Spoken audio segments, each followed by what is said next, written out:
વાત કરીએ મિત્રો આપણે નેટવેબ ટેકનોલોજીસ શેરમાં 31 જુલાઈના રોજ ઇન્ટ્રાડેમાં 10% સુધીનો ઉછાળો જોવા મળ્યો. બીએસયુ પર ઇન્ટ્રાડે ટ્રેડિંગ દરમિયાન 4,597 રૂપિયા 95 પૈસાના હાઈ લેવલ પર પહોંચ્યું. એપ્રિલ જૂન 2026ના પ્રથમ ક્વાર્ટરના પરિણામો જાહેર બાદ શેરમાં આજે 2 દિવસથી ચાલી રહેલા ઘટાડા ઉપર બ્રેક લાગી છે. બીજી તરફ બ્રોકરેજ ફર્મે સ્ટોક પર બુલિશ વલણ જાળવી રાખ્યું છે. ઉલ્લેખનીય છે કે કંપનીના પ્રથમ ક્વાર્ટરના પરિણામો વેચાણના મામલે મોટાભાગે અપેક્ષા મુજબ રહ્યા છે, જ્યારે માર્જિનને અંદાજો છે કે પાછળ છોડી દીધા છે. ઓર્ડર મળવાની ઝડપ પણ ખૂબ સારી રહી છે.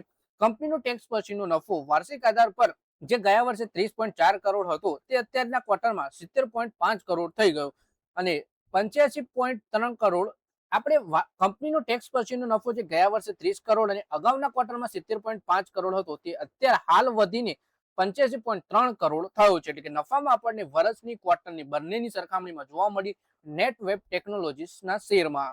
ક્વાર્ટરના માટે રેવન્યુ ગયા વર્ષના પ્રથમ ક્વાર્ટરમાં 301 કરોડ અને અગાઉના ક્વાર્ટરમાં 777.7 કરોડથી વધી 819 કરોડ થયું. કંપનીનો વ્યાજ ટેક્સ ઘસારો એબીટા ગયા વર્ષના 44.5 કરોડ અને અગાઉના ક્વાર્ટરના 96.5 કરોડથી વધી 119.8 કરોડ થયા છે. તેનું એબીટા માર્જિન 16.6% રહ્યું છે. એક વર્ષના પહેલાના સમાન સમયગાળામાં 14.8% હતો, ઓછો હતો, પરંતુ અગાઉના ક્વાર્ટરમાં 12.5% કરતા સુધારાજનક રહ્યો. નેટવેબ ટેકની ઓર્ડરની પાઇપલાઇન 10,410 કરોડની છે અને સૌથી ઓછી બોલી લગાવનારી ઓર્ડર પાઇપલાઇન 848 કરોડની તેની રિપોર્ટ કરાયેલી ઓર્ડર બુક 2506 કરોડની છે. એઆઈ સેગમેન્ટનું ગ્રોથનું મુખ્ય કારણ બનેલું છે અને કંપનીની કુલ આવકમાં તેની ભાગીદારી 63% છે. એઆઈ સેગમેન્ટમાં ગયા વર્ષની સરખામણીમાં 484% ગ્રોથ જોવા મળ્યો અને તેનો નેટ વર્કિંગ કેપિટલ ડેઝ 96 દિવસ રહ્યો હતો, જ્યારે અગાઉના ક્વાર્ટરમાં તે 84 દિવસ અને ગયા વર્ષે 73 દિવસ હતો. જૂન ક્વાર્ટરના અંતે તેની ઓર્ડર બુક 2506.9 કરોડની હતી, જ્યારે માર્ચ ક્વાર્ટરના અંતે 2097.6 કરોડ હતી. સ્ટ્રેટેજિક ઓર્ડરનો સમાવેશ કર્યા પછી ઓર્ડર પાઇપલાઇન અને સૌથી ઓછી બોલી લગાવનારી ઓર્ડર પાઇપલાઇનમાં મોટો વધારો થયો છે. બ્રોકરેજ હાઉસ આ શેર ઉપર શું સલાહ આપે છે જોઈએ તો આઈસીઆઈસીઆઈ સિક્યોરિટીઝે આ સ્ટોક ઉપર બાય રેટિંગ જાળવી રાખી છે. ટાર્ગેટ 5360 રૂપિયા નક્કી કર્યો છે, જે અગાઉના ક્લોઝિંગ પ્રાઇસથી 27.8%નો વધારો દર્શાવે છે. બ્રોકરેજે જણાવ્યું કે નેટવેબ ટેક 172%નો જબરજસ્ત આવક વધારો નોંધાવ્યો છે. બ્રોકરેજના અંદાજ કરતા તે વધુ સારો છે. આનું મુખ્ય કારણ હાઈ પરફોર્મન્સ કોમ્યુનિકેટિંગ અને ઈડબ્લ્યુ સેગમેન્ટમાં સારી માંગ રહી હતી.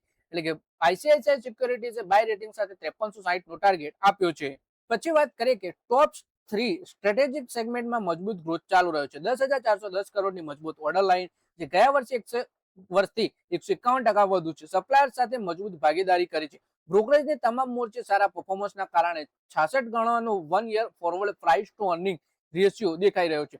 તેણે એચપીસી સેગમેન્ટ માટે ગ્રોથનો અંદાજ વધાર્યો છે અને સારા માર્જિનનો સમાવેશ કર્યો છે, જેનાથી એફવાય 27-28ના અંદાજિત અર્નિંગ પર શેરમાં 1 થી 2%નો વધારો થયો છે. જો કે સ્ટોક ઉપર કેટલુંક જોખમ પણ રહેલું છે. બ્રોકરેજ ફર્મે જણાવ્યું કે બિઝનેસનું નોન એન્યુઇટી સ્વરૂપ, જેમાં મોટા અને અનિયમિત સ્ટ્રેટેજિક ઓર્ડર સામેલ છે. મોટા સ્ટ્રેટેજિક ઓર્ડર પૂરા કરવાવાળા ક્વાર્ટરમાં માર્જિન પર અસર અને સપ્લાય ચેનની મુશ્કેલીઓના કારણે કાચા માલમાં ખર્ચમાં વધારો આ સ્ટોકને કવર કરનારા 3 એક્સપર્ટમાંથી તેને બાય રેટિંગ આપી છે. તો મિત્રો આ વિડીયોમાં આપણે નેટવેબ ટેકનોલોજીસના શેર વિશે વાત કરી, જેમાં બ્રોકરેજ હાઉસ આઈસીઆઈસીઆઈ સિક્યોરિટીઝો 5360ના ટાર્ગેટ સાથે ખરીદીની સલાહ આપી દીધી છે.